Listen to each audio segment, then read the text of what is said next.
Assalamu alaikum students. This is your new chapter. That is 10th chapter in history by the name Rise of British Political Supremacy in India. That means it is chapter all about the British power, how the British power has been increased in India after Mughal Empire. After Mughal rule, how the British came into power in India. First, what happens? What happened? West Bengal was the most prosperous part of the Mughal dynasty. That means, okay, West Bengal was the most prosperous, most best part of the Mughal dynasty, and the king of the uh, Bengal was Alivardi Khan. Okay, Alivardi Khan. When the Mughal dynasty started becoming weaker and weaker, okay, when the Mughal dynasty was about to decline, what happens? What happened? Alivardi Khan declared himself as an independent king of Bengal. Okay, as an independent king of Bengal, and he became an independent ruler of Bengal. After his death, Sirajud-Dawla became the Nawab of Bengal. Nawab in the sense ruler, Nawab in the sense king, Nawab in the sense leading authority. Okay. तो बच्चों ये आपका history का 10th chapter है। इसका नाम है rise of British political supremacy in India. India में किस तरह ब्रिटिश ने अपने हुकूमत को मजबूत किया। ओके, हाउ यानी ब्रिटिश की हुकूमत मजबूत कब से हुई इंडिया में, इसका ये इस चैप्टर का नाम है। हुआ ये कि बच्चों आपको शायद पता होगा कि ब्रिटिश के आने से पहले इंडिया में मुगल खानदान की हुकूमत थी, मुगल खानदान के बादशाहों की हुकूमत थी। और वेस्ट बंगाल जो है, वेस्ट बंगाल मुगल खानदान के हुकूमत का बहुत अच्छा पार्ट था, बहुत अच्छा हिस्सा था, बहुत खुशहाल हिस्सा था। ठीक है, prosperous province of the Mughal. Okay, Mughal खानदान का बहुत बेहतरीन सरमाया था। कौन सा? वेस्ट बंगाल। और वेस्ट बंगाल का उस वक्त का जो सूबेदार था, गवर्नर, उसका नाम था अलीवर्दी खान। ओके, अलीवर्दी खान उसका गवर्नर था। मुगल हुकूमत का सूबा था वेस्ट बंगाल। सूबा यानी हिस्सा। ठीक है, जैसे कि फॉर एग्जांपल कर्नाटक स्टेट है, उसके उसके जो डिस्ट्रिक्ट्स है, डिस्ट्रिक्ट एक एक सूबे है। गुलबर्गा एक सूबा है, बीदर एक सूबा है। इसी तरह मुगल खानदान बहुत बड़ी हुकूमत थी, इसका अलग अलग सूबे हुआ करते थे। तो वेस्ट बंगाल भी एक सूबा, एक हिस्सा है, एक सूबा है। ठीक है, इस सूबे का जो गवर्नर था वो कौन था?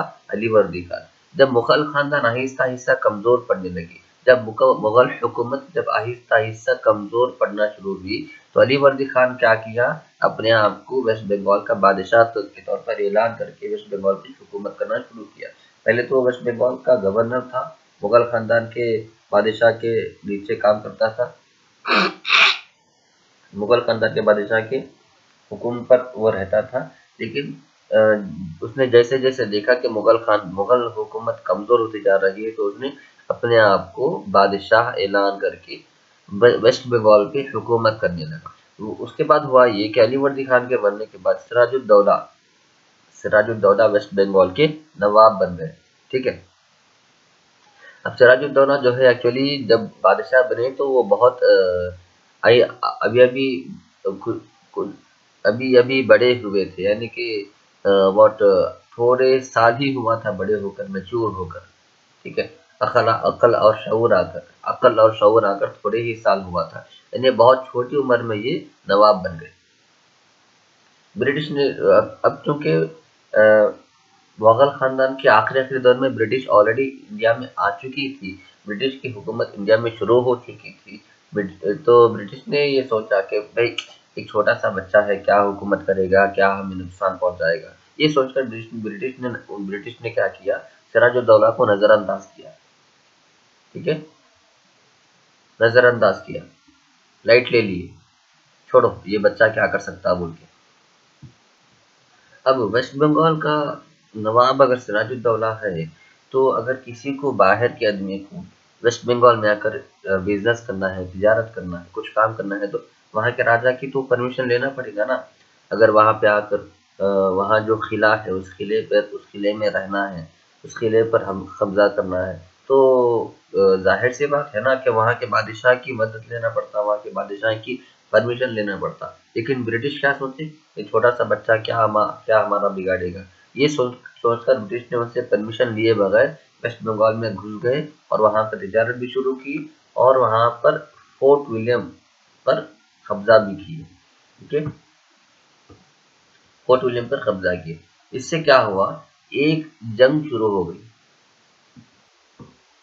तो जब ब्रिटिशों ने सिराजुद्दौला को इग्नोर करके लाइट लेकर उनके हुकूमत के अंदर घुसकर उनके हुकूमत के अंदर घुसकर जो है तिजारत शुरू कर दी और उनके हुकूमत में जाकर किले में रहने लगी, तो सिराजुद्दौला को गुस्सा आया।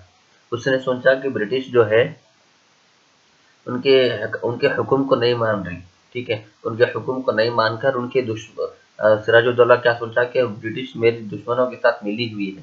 ये सोचकर सिराजुद्दौला ने क्या किया, ब्रिटिश के जो गोदाम थे, ठीक है, तिजारत का सामान जहां ब्रिटिश रखते थे वहां पर हमला करके उस गोदाम को तबाह कर दिया। इसके वजह से ब्रिटिश के और सिराजुद्दौला के दरमियान एक जंग हुई। ठीक है, एक लड़ाई हुई। उस लड़ाई को क्या कहते हैं, बैटल ऑफ प्लासी कहते हैं।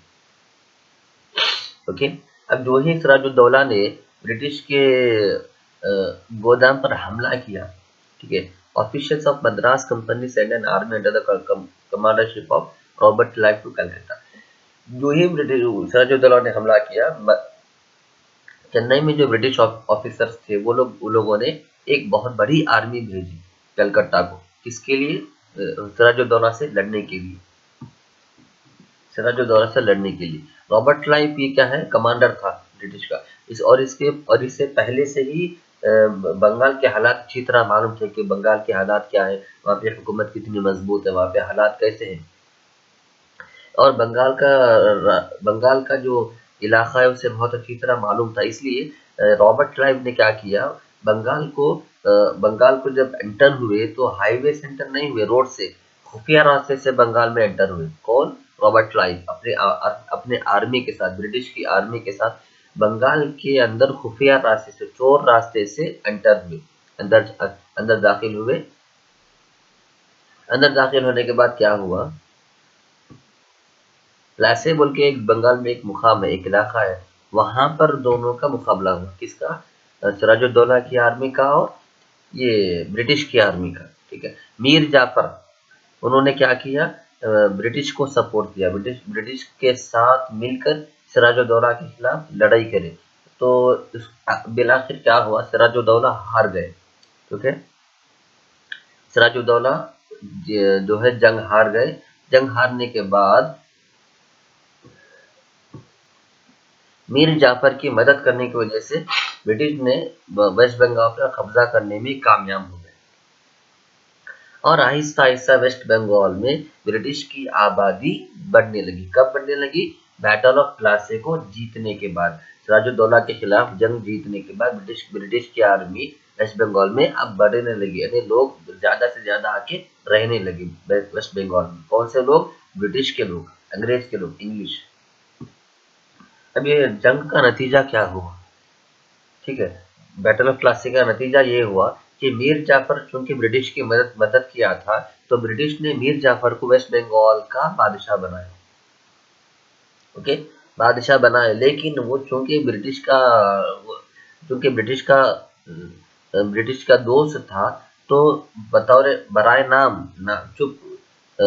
को जो है तो मीर जाफर बादशाह था, लेकिन हुक्म किसका चलता था, ब्रिटिश का चलता था। क्यों, मीर जाफर ब्रिटिश का पालतू कुत्ता था, चेला था, चमचा था ब्रिटिश का। ठीक है, British east India company earned huge money and obtained control of zamindari system in district called 24 Pargana. अब जंग जीतने की वजह से ब्रिटिश को बहुत सी दौलत मिली, बहुत सा पैसा आया, इनकम बहुत ज्यादा मिली। ठीक है, और ईस्ट इंडिया कंपनी में उनकी तिजारत बढ़ गई, क्योंकि ईस्ट इंडिया कंपनी तो वेस्ट बंगाल में थी, तो उनकी बिजनेस में बहुत ज्यादा इंक्रीमेंट हुआ, बहुत ज्यादा तरक्की हुई। Plassey battle later became the cause for battle of Buxar. यही एक वजह थी सिराजुद्दौला को हराने की वजह से ब्रिटिश के खिलाफ एक और मर्तबा एक और जंग लड़ी गई। वो जंग का नाम है बैटल ऑफ बुक्सर।